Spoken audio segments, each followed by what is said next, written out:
The final day of the Hook or Crook Raid is here, and I want to go over how I did in this particular raid series, the changes I made and would recommend to my flagship, as well as a few interesting statistics and graphs that I've pulled from some of these raid recap videos. As always, feel free to jump around to the section that interests you most using the YouTube chapters feature. You can find the timestamps and stuff like that in the description. Let's get started. So in general, I actually did pretty well this raid, and this is despite the fact that I had a relatively under-leveled fleet and ship setup. So in terms of the, my specific performance in this raid, I got about 145 million points and was 433rd globally. This is the day before the raid ends. I'm not sure what this guy with 1 billion points, that's literally 1 billion with a B, got, but that's a story for a different time.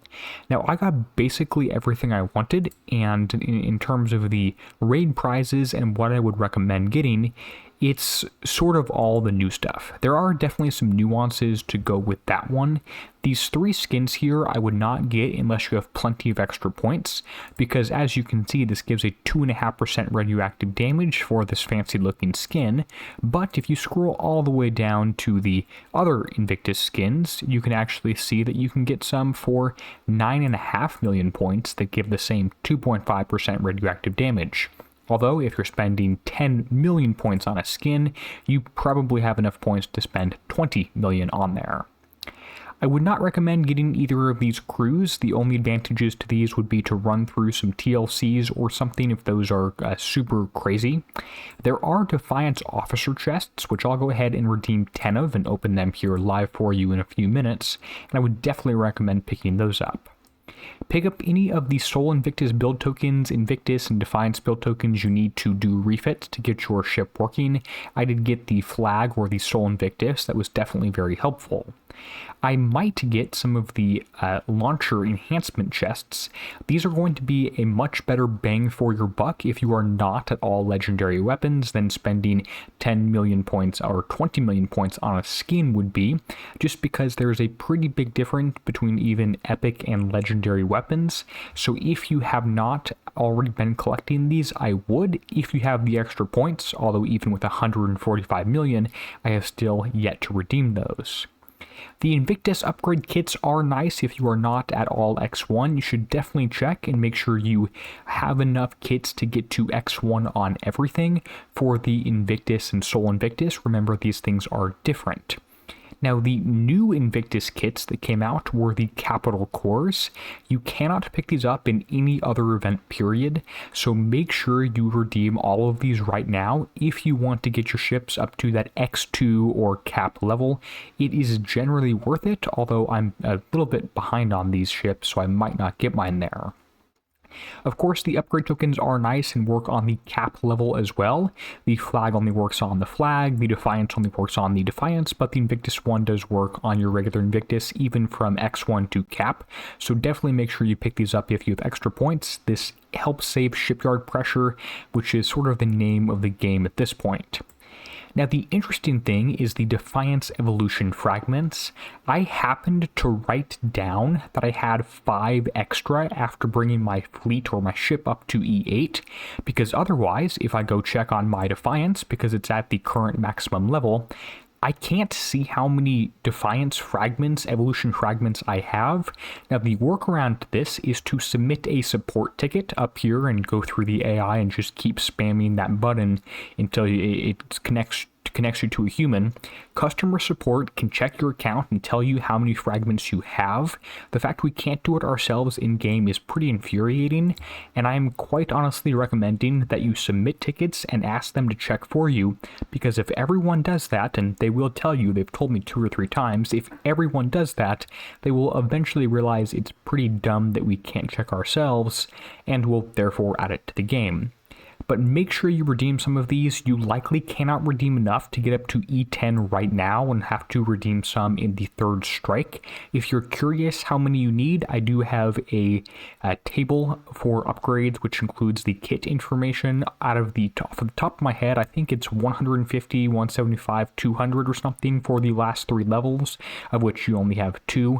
So I was only able to redeem 100 total fragments right here, when I need more like 350 to get up to that very last level. So again, just keep that in mind. It's probably worth getting these, although you will have to play Strike 3 as well. The whole store includes the Exodus, which I needed because I'm a little bit behind on those ones. Interestingly, I don't think it includes the mortar. I do own the mortar. I don't remember if that's because I got it in Conquest or because it's automatically granted with the ship, but I did think that was interesting. All of the older assault tech, siege tech, garrison tech, etc. is not really worth getting. There's nothing too crazy in here, and you should not spend your points on old stuff if you can at all help it. There are liquid fire warheads and other specials which are moderately useful, but spend your points only on things which will be useful next raid, not things that were useful 3 months ago is the general story. Now, yes, if there is some weird thing and you don't have the officers for the Bonesaw or the Hierophant or something, it could be worth opening these chests if you do have 14 million extra points, but unless you're the #1 player on the leaderboard, you probably don't. Now, maybe I could recommend getting some of the heavy armor for some of this stuff as well, but again, if you have so much of this older stuff, I wouldn't really spend anything on it. Same thing with the World Leader upgrade tokens. That ship is so old at this point, it's not really worth doing. Although there are an absolute ton of tokens, and even checking the hide owned makes the scroll bar still not very small. The only other thing to point out is there are Defender build tokens in here, which are, I believe, 1.45 million for 2 of these. I probably should spend mine and then get 2 more. We'll see if I actually end up doing that. Again, nothing else too crazy. There are some assorted VXP tokens, which I could have found useful. A ton of skins, which I don't find useful because that 3% damage buff or 2.5% is not a lot, especially when I don't even have legendary weapons and would benefit much more from doing that upgrade or refit than I would the legendary weapon stuff. Let's go ahead and open up the cruise and talk about the Fusion Factory, because I'm hoping this is one of the first times that I can use this. So opening all 10 of these crews at once gets me a few different things. Keep in mind I have opened some, but not every chest that has been available. 2 of this Shipwright Officer Dash, rare, 1 of the uncommons, 3 of the uncommons of the Sylvie Officer, the legendary Sylvie Officer, which obviously means that everything below that is not useful anymore, because you can't trade the Sylvie for the Dash, for instance. You can't trade the Sylvie for the Stone. You can just turn the uncommon Sylvies into a rare, and then the rare into an epic into a legendary, etc. I do already have the Captain Officer, so I don't really care about the rare version, because again, I have the legendary. Now, before opening this, I think I did have a copy of the legendary one already, but the Shipwright Officer Dash is a new one for me.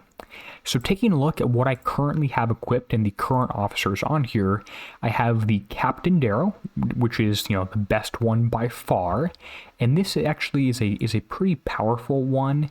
It gives you, if I scroll up here so you can see, it gives you 30% splash, 25% explosive damage, 15% evade, bonus combat speed, and turn speed at 10% each. It's very, very good. The Research Officer Sylvie is not that great, 150k survival, when I already have a ton of survival already on the fleet. So that's 1.75 million. Going from 1.6 to 1.75 is helpful, but it's nowhere near as helpful as going from, say, 300k to 450k, just because of the way survival works. So now taking a look, if I open up the Fusion Factory, which is a little bit new in here, you can see that I actually can't really fuse too much stuff. What I can do is I can take the dash officer right here and I can fuse 3 of the rare versions into the legendary version. This is fantastic because I don't yet own the legendary version, and doing this allows me to equip him to my Defiance, which increases my evade by 10%. Maybe worth it, maybe not, and the turn speed by 20%, which again is not super worth it, but I might as well do it. There's literally no drawbacks doing this. Okay, that's pretty cool, but what about the other Defiance officers? If I want, say, the Stone Artillery Officer, I have to get 3 uncommons to fuse those 3 uncommons into a legendary. I might have enough if I fuse, say, the explosive damage. If I fuse the uncommon into the rare, maybe I already had enough rare ones. I can have 2 plus this 1 new one I generate. Probably not, but let's see if that changes anything. Nope, looks like it doesn't, and I don't have enough of the rare officer. I probably have, yep, just 1 in stock right here, and I can't make the legendary one, period. This would be my second choice officer. Failing this one, I don't think the evade one is very useful, and I'll stick with the survival one that I already have. But I would really like the extra explosive damage over, say, survival, which is not super helpful, and evade, which I already have a ton of thanks to my D5 EV armor, and doesn't really help on auto regardless. But that's the Fusion Factory. Taking a look at the actual ship builds, because that's sort of the one of the most interesting parts, I did have a handful of refits that I did on the Invictus fleet, but the Defiance one is one I've already showed you the build on here. What I need to do is actually take these Challenger rockets, and even I have one common one on here. I've gotten enough chests from some of these drops from completing the Invictus targets that I can do some refits and can start to change these commons to uncommons and maybe the uncommons to rares. I only have 1 legendary weapon on here, period, because I think I've only actually opened the strike chests once for this particular ship, and again, nothing too crazy.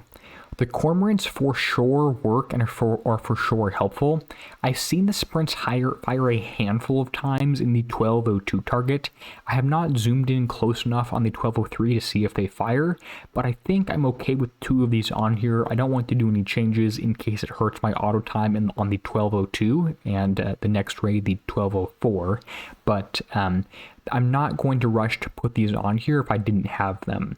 Generally, having a lot of damage dealing weapons is what you want to do here to get through the targets quickly. I've also gone for all D5 EV armor here because I've been driving every 1203, and I want my driving to be fun. I want to zip around like a sports car or something.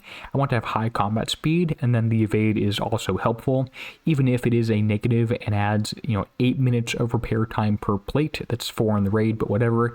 The total repair time on the ship does increase, and therefore the points or the seconds of repair per 1 point of damage taken increases. The repair efficiency is worse when I add the D5 EV armor than just the blank ship. Now, the specials are nothing too crazy. It's basically the standard ones I showed you a while ago. We are expecting an escalation special, maybe to explosive battery. Someone gave me a comment on YouTube and asked if I was changing this one. I don't actually remember there being a new special for the explosive battery, and the Kixeye search function is incredibly broken. When I type in explosive damage, it doesn't even show me, say, the erasure module, which has explosive damage on the stat line. That doesn't even pop up when I search, and I'm not going to play Kixeye's game of, I've reported this bug 15 times over the last 6 months, and they haven't answered that once. So if someone could let me know in the comments below if I should be changing that explosive battery and to what, I would super appreciate that. Otherwise, I'll take more of a look at that in the next strike, when we're definitely planning for some escalation specials to come out. But again, there's the build, nothing too crazy on those. It is at E8. As of the time of recording, E9 and E10 are not yet out. I am generally very, very happy with the build I have on here. Jumping over to the Defiance, there are a few changes and a few updates I have for you. One of these is that I refitted the flagship. What I did is I added in a launcher on one of these slots here, because if you look very carefully, the range on the launcher is 95, and the range on the mortars, which was the previous longest thing, was 85, or even the scattergun here is pretty short. What this means is that my ship now sticks with the rest of the fleet when it's on auto, because the range is identical and it can fire over mountains, which is fantastic. In order to do this change, I had to fit 3 D5 EV armors on here, and when I made the build for the Sol Invictus flagship, it definitely was not at U3 yet, which is the first time the heavy armor slot unlocks. Now, to place one of the D5 EVs in the heavy armor slot, I can't actually show you because I have an Exodus upgrading. You have to use a multi-click feature or bug where you do multi-click and then click in the regular slot, add the D5 EV there, and click it into the heavy slot and add it in there, which is a little bit cheaty, but it works out. And actually the combat speed is exactly 112, which is the same exact down to the sort of 10th of a decimal or whatever Kixeye goes to as the rest of the fleet, which means the stacking is perfect. Whereas if you watch the driving video last raid, it wasn't that perfect. Overall, very, very happy with this fleet and the setup. I am at 94.7% evade before crew and alliance bonus and all that stuff, which means I never see a shockwave on this one. Now, I could upgrade this to cap, and there'd be a few benefits. There would be the survival benefits and the flagship aura, which would apply to everything. This is everything at the cap upgrade level, that is. So this is definitely a worthwhile thing to do, but it does take a pretty long time to do the entire fleet up to cap. And I'll show you the upgrade levels of the current ones a little bit later. In general, adding survival, ballistic survival to everything is good. Increasing decreasing the reload by 1 second on a cannon, increasing the region size of the stuff here, and increasing the launcher damage. Those are all good things. They're not game-breaking necessary things, but they're all good. And there's no combat speed chains, which means that I could do 2 ships to cap and the flagship to cap, and the other 2 could just sit around doing nothing. So again, it does look to be worthwhile for sure. So that's the flagship, and then the rest of the ships are built the same standard way I've been showing you. These now do have 3 armor plates on here, including 1 heavy and 2 regular. I've told Kixeye like 4 times, if you put a second heavy plate on here, it's overweight and you can't do it. And they said, oh, we'll make the heavy lighter when it comes out. But they didn't, or if they did, it wasn't good enough, so I'll poke them again on that one, but I'm not expecting anything crazy. I'll probably just keep the slot blank out of frustration, I suppose I would say. If I had known the weight of the build, of the final build when the ship came out, I could have planned around that if you want it to be a constraint, but it feels a little bit unfair, and my constraint they didn't tell us until after we had the design selected, which is not entirely new with Kixeye. So again, not all my ships are that upgraded in terms of weapons. There's a bunch of uncommons on here, as you can see from these launchers, which is why I personally would benefit from opening that chest of 10 launchers more than a flagship skin or just a skin that goes from 0 to plus 2.5. So in general, nothing too crazy. And note that I have a flag is at X1, which I did through the tokens I redeemed. Invictus is at X1, and then U3, U3, U3. I will tell you the U3 survival radioactive bonus here is very, very helpful. At the start of the raid, I had a ship at U2 and it took a ton of damage. It is incredibly helpful to be at U3 compared to U2 because of that. And I have to imagine that the X1 survival will of course also be helpful, as would say the cap upgrades and stuff, especially because the cap allows the flagship to buff these.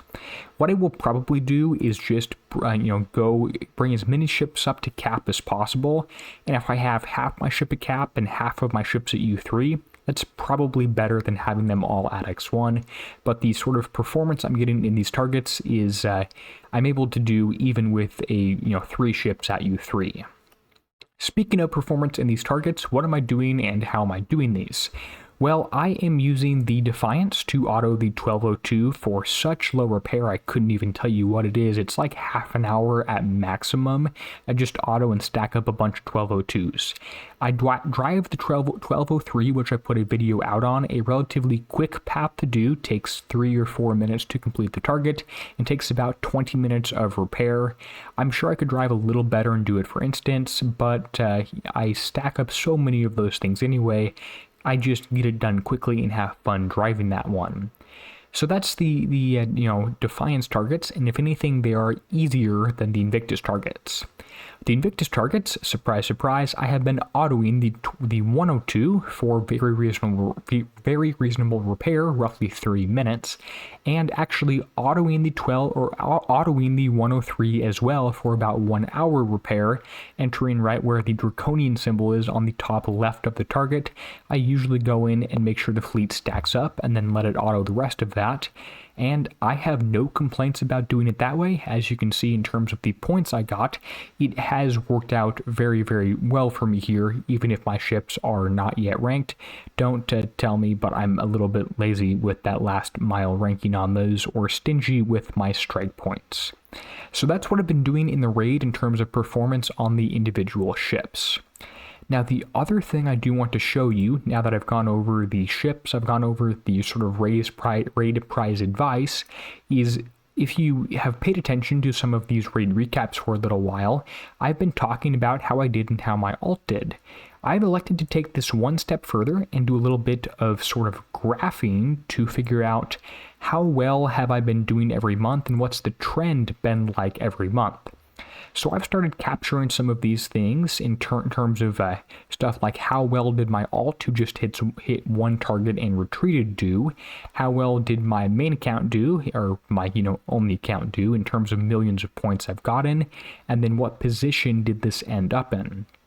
So there are a few interesting trends that you can spot in the 6 or 7 months I've been doing this. I did only get the alt data for a few months out of the batch, thanks to Mike Morfino, by the way, on this early one in December. If folks do have participation in the other months, I'm missing a few values and would definitely appreciate this being filled in. If you have an account that got basically 0 points, let me know what position it was if you have screenshots of that stuff anywhere. Unfortunately, you can see that we are under 10,000 active players and are dropping pretty steadily. This is a linear trend line right here, and it looks to have a pretty high predictability value here. Now, the interesting chart, at least to me, is I plotted my leaderboard rank, so how well I did. So I'm, this month at 429. That's right down here, just under 500 for the month of May. And I plotted my leaderboard rank and then gave the size of the bubbles on this bubble chart the number of points that I got. So you can see when something is very small and I get very, very few points, like what happened last February, I tend to place very high. In other words, I do poorly. Small bubble, did poorly, place high, did poorly. So that's what you can kind of see here, and you should generally expect that the smaller bubbles will be towards the top and the larger bubbles will be towards the bottom. If we had a gradual decline in the player base over time in terms of the top 2,000 to 3,000 active players, which is what I generally tend to perform at, if we had a decline, you would see that I would start placing better and better with the same size bubbles. Unfortunately, I don't think I have quite enough data to show that either way here, but that is sort of an interesting observation that I cannot see a clear trend. That the active players are dropping, is just the players that are hitting at least one target seems to drop. So I'll keep sharing these charts every month, and I'll consider making some of these for strikes and stuff like that as well. I think it could be interesting to compare those and compare maybe the first month of the raid, out of the 3 raid cycles against the middle and the last one. It could be pretty interesting values showing up in there. That's just about all the time I have for today. I want to give a huge shout out to the channel members whose names are appearing on the end screen now. They're helping make videos like this one possible. If you're watching this, go ahead and let me know how you did in the YouTube section below, how you did on the raid in terms of number of points and raid leaderboard. I'm always interested in seeing that stuff from channel members and non-channel members alike. And until next time, this is going to be Derpy signing out, helping you be a better pirate.